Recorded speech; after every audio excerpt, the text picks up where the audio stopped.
A couple of questions patients should always ask their doctor. Number one, do my teeth have to be taken out? Sometimes they don't. Many times they don't. Can my teeth be fixed, doctor? If I have a 30-year-old patient that wants their tooth pulled for an implant and that tooth can be fixed easily, I try and talk them into fixing the tooth. I don't know if an implant will last them 50, 55 years. None of us know.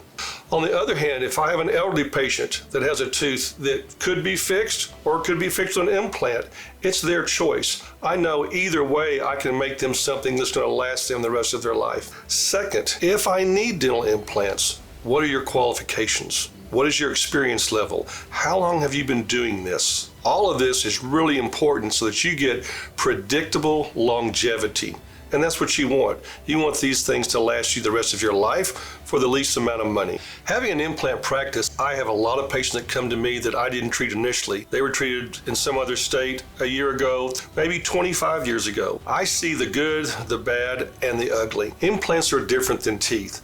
Many problems with teeth can be fixed if something goes wrong. Most of the time, if something's wrong with an implant, that implant can't be fixed. If you have an implant and you think something is wrong with it, if you have pain, swelling, pus, you should be seen immediately. But you really want these things to be put in so that you don't have these problems. When you're choosing your implant dentist, choose one that has credentials, but are they credentialed by the organization?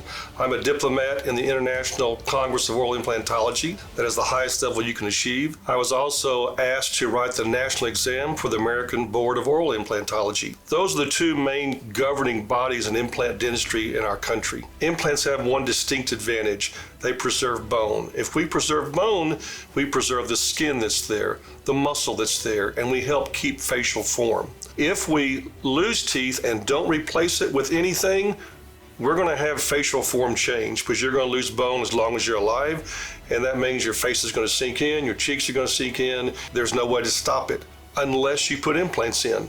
If you think you might need dental implants, if you have symptoms around your existing implants, you're losing bone.